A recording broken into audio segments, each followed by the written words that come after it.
Mr. Evans has indicated that he'd like to represent himself on this matter and have our office as standby. I think the court granted that motion, but set this hearing to today because Mr. Evans indicated that he sent a letter to the court that had some requests in it. I don't know if the court received it and if a copy was provided to the city. I have not seen it.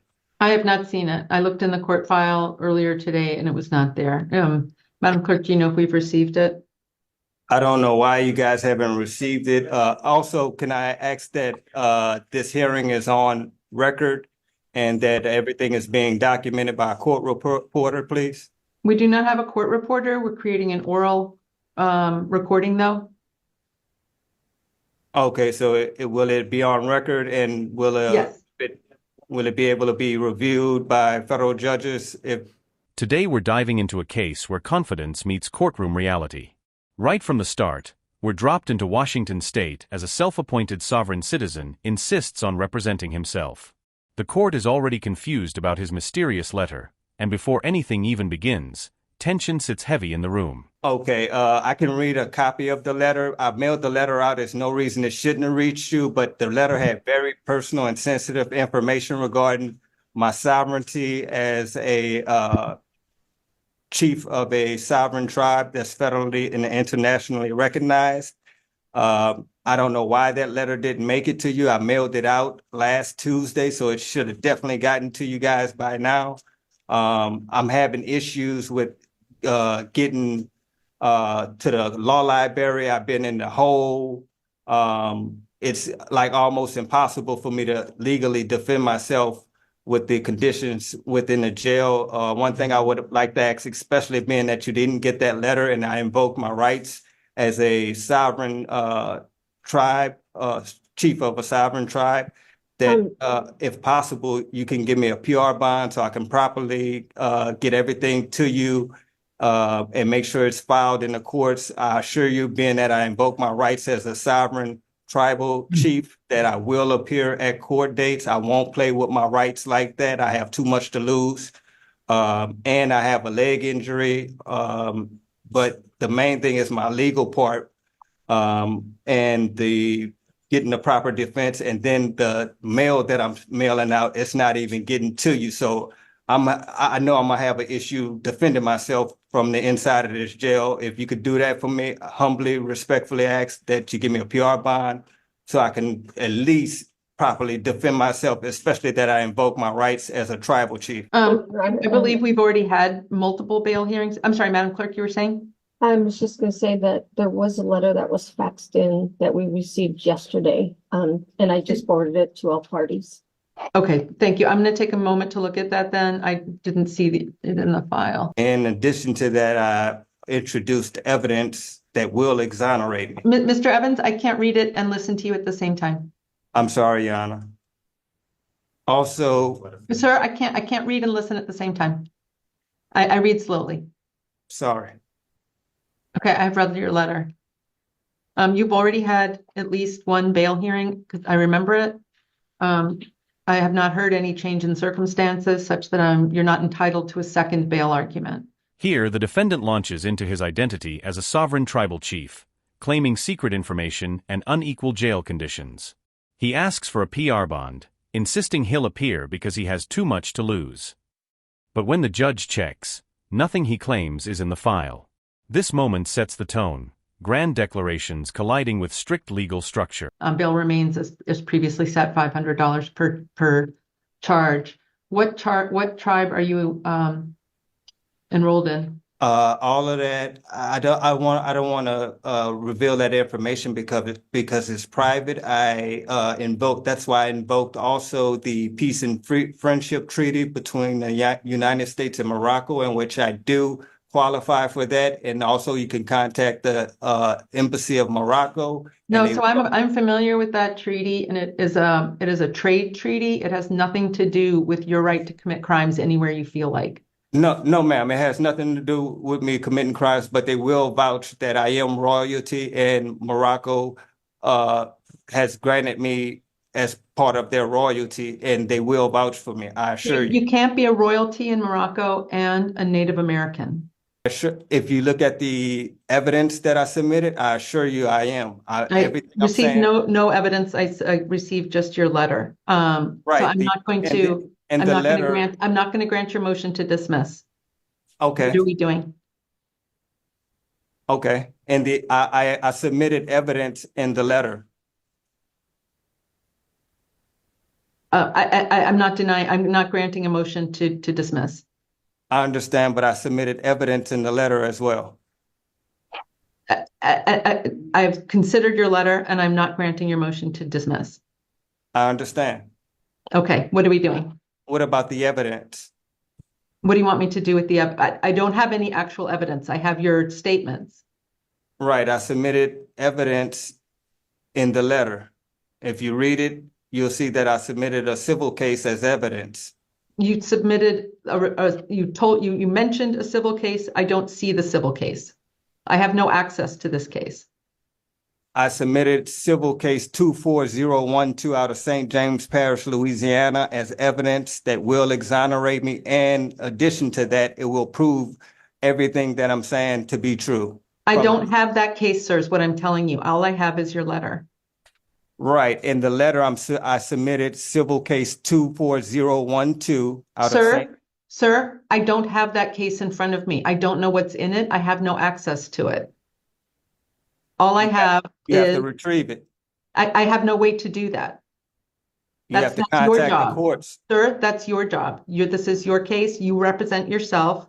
It's your job to put your case together. It is not the court's job. Now the sovereign rhetoric turns international. He refuses to name his tribe, invokes a Morocco, U.S. treaty, and even says he's royalty. The judge doesn't flinch. She calmly dismantles each claim, reminding him the treaty is about trade, not immunity. And when he insists he submitted evidence, she's holding only his letter. Reality tightens, and his story starts to unravel. You're asking me to go retrieve something. That's an investigation. I submitted civil case 24012 out of St. James Parish, Louisiana, as evidence that will exonerate me. Then you have to actually get that case and put it before the court. It's impossible for me to do that inside jail. You have a standby counsel. Perhaps you can talk to him about it. Are you going to be able to retrieve that case for me? 1 second. And Your Honor, I can make the records request. I don't know if it's going to have any luck receiving it. I mean, based on the information that I have. The case has a seal on it, and you're going to have to get permission from the Chief Justice Roberts to get the seal broken. I don't understand what the U.S. Supreme Court has to do with a Louisiana state case. Because it holds my rights, as my constitutional rights and privileges as a chief of a federally and internationally recognized tribal chief, in which I represent a sovereign state. Okay, so what are we doing today? According to the letter, if you're not going to dismiss it, I asked that in the letter I requested that you file a motion of discovery. I can't file any motions. I'm not an attorney. I don't represent you. I don't represent the city. That is not my role. Okay, and you said you're not dismissing due to lack of evidence. Correct. I have read the police reports and did find probable cause to detain. And some of these cases are in review status. They've already been resolved and found guilty. Okay, and also in those review cases, I said if the Sir, I'd really like to focus on what we're doing today. I've denied your motion. We need to move on. Yes, ma'am. Okay, so what are we doing today? What's the plan going forward? This section becomes a tug of war over responsibility. He demands the judge retrieve a Louisiana civil case he believes will exonerate him. The judge rejects it immediately. Investigating isn't her job. Even standby counsel explains the case is sealed. The courtroom mood shifts as it becomes clear he wants the court to build his defense while insisting on representing himself. The plan going forward, I would like a fast and speedy trial by jury. I would like a motion for discovery to be filed. I would like a motion to suppress. Sir, you represent yourself. You have to file those motions. You asked to represent yourself. You got, Judge Rose Akins granted that. So it's up to you to file those motions. Okay, I just received the paperwork from Mr. Iannetti today on the format to file those motions, so I'll have those motions mailed out tonight. Okay, perfect. All right, so we're setting this for trial, is what I'm hearing. By jury. Okay, so only the pretrial cases are going to be set for trial. I see the pretrial order has all the case numbers on it. Or does it have only the pretrial one? Oh, Okay. I just clicked on it to give him an example of that order as well. No, I think you've got all the right ones on here. Okay. 1-5. And I also asked that that letter be sealed due to the fact it has sensitive information on there regarding me and You my have to file a motion to seal it, sir. I'm sorry, but this is why it's best not to represent yourself if you don't know criminal procedure. There's a whole process to having something sealed. I have to make certain findings. I don't have that motion in front of me. Okay, I requested it in the letter, but I'll file a motion as well. Okay. But I'd encourage you to read the Bone Club case so that you can understand what the guidelines are for sealing. I haven't received any of that information, and also I need access to the law library, which is like I don't have any access to the law library. You'll have to talk to Score about. So has any discovery been provided? I gave him the narratives. Police reports, that's it. Will the city, first of all, is there a motion to join and consolidate these cases for trial? Yes. Any objection, Mr. Evans? Yes, I do have an objection. So then you realize it'll take roughly 4 months to try these cases. Here he tries to hand over legal duties to the judge, asking her to file discovery, motions to suppress, and even manage trial prep. But she draws the line firmly. He chose self-representation, and that means doing the work himself. As he requests a speedy trial and promises to mail motions, she organizes the scheduling, reminding him that legal procedures aren't optional. Will I be sitting in jail the entire 4 months, or is it 60 days still? The problem is we can't try if you're not going to agree to try them simultaneously. I can't guarantee you they'll all be tried we only do jury trials 1 week out of the month. But my question is, will I have to sit in jail 4 months or 60 days? Potentially 4 months. I can't rule that out. And I'm not trying to pressure you into agreeing. I'm just setting out the facts. You do what you want to do. I just explained what joinder means and the benefits and disadvantages of joinders. So, Mr. Evans, what do you want to do? I want to do them all separately. Okay. We'll set them. Here's what I'm going to suggest then. I'll put this out to you guys. You tell me what you want to do. Set them all in the June term. And then whichever one goes. But we'll have them all set so that it'll depend on who's available and such. Okay. But they are not joined that unless somebody files a motion, I actually hear it. But as of now, nothing is joined. Okay. Readiness hearing will be on June 12th. Sit out here. And jury trial beginning the week of June 24th. And we'll have a hearing on admissibility we'll have a 3-5 hearing. That's a hearing about any statements you may have made, Mr. Evans, and a hearing on admissibility of any 911. I don't know whether there is or not, but just in an abundance of caution. Will you be filing any motions to suppress under Rule 3.6? I'll be filing motions to suppress and subpoena. Are there additional witnesses you'll be calling? Yes, ma'am. I would like to subpoena the airport director or the operations airport so I can have those guys verify that I was there. The reason I was there is legal airport business. Ms. Tenwaller, is including SeaTac airport operations sufficient to put the city on notice of who the defendant will be calling? No. Okay. What would you accept? I don't know how to put this because I don't think Mr. Evans knows who this is right now. I believe the onus will be director on the of the defendant airport. if he wishes to. The stakes sharpen when joinder is discussed. The judge warns that refusing to combine the cases means months in jail awaiting separate trials. He still refuses, insisting on individual hearings. The judge sets June dates and explains the court's reality: limited jury weeks, tight calendars, and no shortcuts. His choices start steering the consequences he'll face. Identify and subpoena that individual or individuals. Okay, so as soon as you figure out who it is, you have to put the city on notice. Lance Little, the managing director of the airport.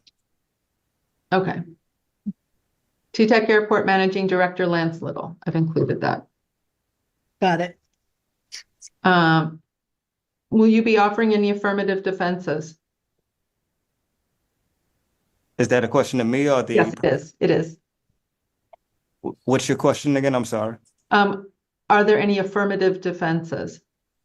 Could you reword that, please? Perhaps Mr. Ainati can help. Yes, 1 second. Yes, ma'am, I do. I will be providing an affirmative defense and the right that I was a law-abiding citizen at the airport. So I think that's general denial. That's not an affirmative defense. Well, also that I was a passenger of a business that operates legally in the airport, of a charter bus company that legally operate. I was a customer of a charter bus company that legally operates in the airport. So still, that's just general denial. That's saying I didn't do it. Not an affirmative defense is saying you did it, but there was that you were allowed to do it. Right. I was at the airport, and the reason why. So that is general denial. That is saying there was no crime that was committed. That's what you're saying, right? That you did not commit any crime. No, I'm saying that I was a customer of the airport. This portion becomes a legal lesson in real time. He announces subpoenas and claims he has affirmative defenses, but what he describes is simply denying the crime. The judge walks him through the difference. An affirmative defense admits conduct but justifies it. His argument doesn't fit, and the gap between courtroom precision and his beliefs becomes impossible to ignore. An affirmative defense would be saying, I trespassed, but I had to because I was being chased by someone and I ran into the airport for safety. It was necessity, is an affirmative defense. Okay. Lawful use of force is a defense. In that Just case, saying I didn't do it, I was allowed to be there is not an affirmative defense. It's a defense. I'm not saying that it's not a defense. I'm just saying it's not technically an affirmative defense such that you have to put the city on notice.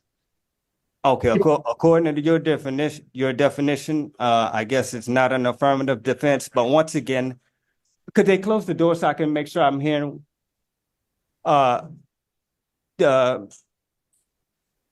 I re-verify that everything is being recorded and that everything's on file? And I would also like that a court reporter be present for all future hearings and possibly for this one as well, if possible. We will not have a court reporter. We are not required to. We are not a superior court. We don't have a budget for that. We record everything. Everything is recorded. But we do not have a court reporter. We do not have access to a court reporter, and I'm denying that request. Yes, ma'am. And then also, could I file a motion to appeal that? You have to actually file it. You can't, you don't need my permission to file a motion. You can just file it. I mean, a notice to appeal, I'm sorry. So I would get that information from Mr. Ianetti because I don't have any access to the law library to get these motions on notice of. Sir, you have to have a basis in law to request that. I can't imagine. We are not courts of record in that sense, like a superior court. We do not have court reporters. I understand, but I feel my constitutional rights are being violated. So there is a recording of everything. Everything can be recorded and transcribed, but we don't have a real-time court reporter. Okay, what's the difference? I can explain. I'm ready, Your Honor. Okay. And it looked to me like what is current speedy in custody, Ms. Chenwaller, do you know? 719. Thank you. All right, Mr. Evans, bail remains $500 each case. We'll see you back here, each count rather. We'll see you back here on June 12th at 11 o'clock in the morning. Stay in touch with with Mr. Ainati. He can help you. Ms. Judge, Your Honor, my bail was raised. Is there any explanation for my bail being raised? Some of my cases was $250. It went from Was it? 250. Yes, ma'am. Oh, I'm sorry. Did I, you mean I just said that I changed it right now? I see that. It was changed by the previous judge. It was raised to 500. She went just off the notion of what the lawyer said, which was inaccurate. And then the inaccuracy was passed on to you as well. And then you're about to redouble down on it. All right. Thank you for pointing that out, sir. I'm restoring bail to $500 per case. You mean $250 for some of the cases? And Well, it's $250 per count on cases that have 2 charges. all right, let me take a look at the paperwork I got, and I'll let you know which one said $250 bail. Yes, Your Honor, I believe that the last, He pushes for a court reporter and hints at appeals, saying his rights are violated. The judge explains the limits of this court. They record audio, not live transcription. She recalculates his bail, realizing a previous judge made an error, and credits him for catching it. It's one of the few moments where his persistence briefly works in his favor. hearing that it was pro tem judge and she set it at 500 per charge. And I think she misunderstood that when Ms. Chenmiller advised her, it was supposed to be 500 per case. Correct. Okay, for a case ending in 2319, that was $250 bail. No, see, there are 2 counts. Look down below it. There are 2 counts. There's 1 count of criminal trespass in the 1st degree and 1 count of making a false statement. Both of them are $250. It's 1 case. Okay, so you combine the 2 charges and it comes up to 500. I got it. Correct. So it's 500 per case, but I'm restoring it to that. I believe there was a Scribner's error in the last order. And I thank you for correcting me, Mr. Evans, or pointing that out. So it is now, so on the case, and similarly, the case ending in 525, that's the last case. There are 2 charges on that case as well, and it's $250 each charge. Okay, so then So was I right or wrong? you were right. I mean, I put it back the way it was, 500 per case. Okay, and I'll have trial for all 4 cases on the same day, or? We're good, but we're not that good. Gotcha. So, One second. and also the letter that I sent you, it's going to be on file for the public to see all the information I have in there? Until I receive a motion to seal and we have a hearing on it, yes. Did you read the backside of it as well? What I Yes. said? Okay. But sir, so this is why I'm encouraging you to look at the Bone Club case, because that sets out the criteria by which a court can seal a document. It's not, I can't just seal it because I feel like it or because you want it sealed. There has to be a It's justification. a matter of national and homeland security. You can't just say that. You have to show me why it is. Because it's an investigation. So again, you can't just say things. You have to, I need the whole story, not just little bits. You And would just so have, you're aware, we are streaming this hearing live on YouTube before you go any further than you want to. right. So my whole life is in danger at this moment because of this. I clearly wrote in a letter that I'm connected to an investigation that is a matter of national and homeland security.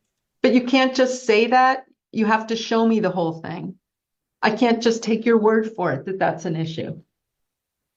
You're muted. You're muted.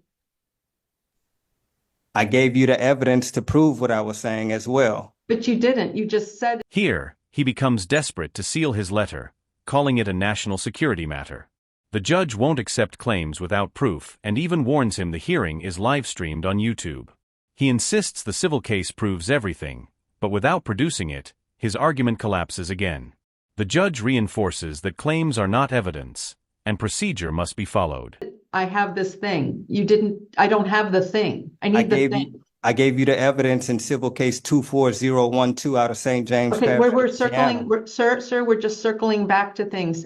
I do not have that case in front of me. You have to present that case to the court. You can't just say there is. So I have to do it in a motion form, or do I have to, for me to physically get a copy of that, it's impossible for me to do it. My lawyer probably can do it, but it's impossible for me to do it from within inside. I understand, and we had this discussion at the beginning of the hearing, and you've talked to Mr. Iannotti about that.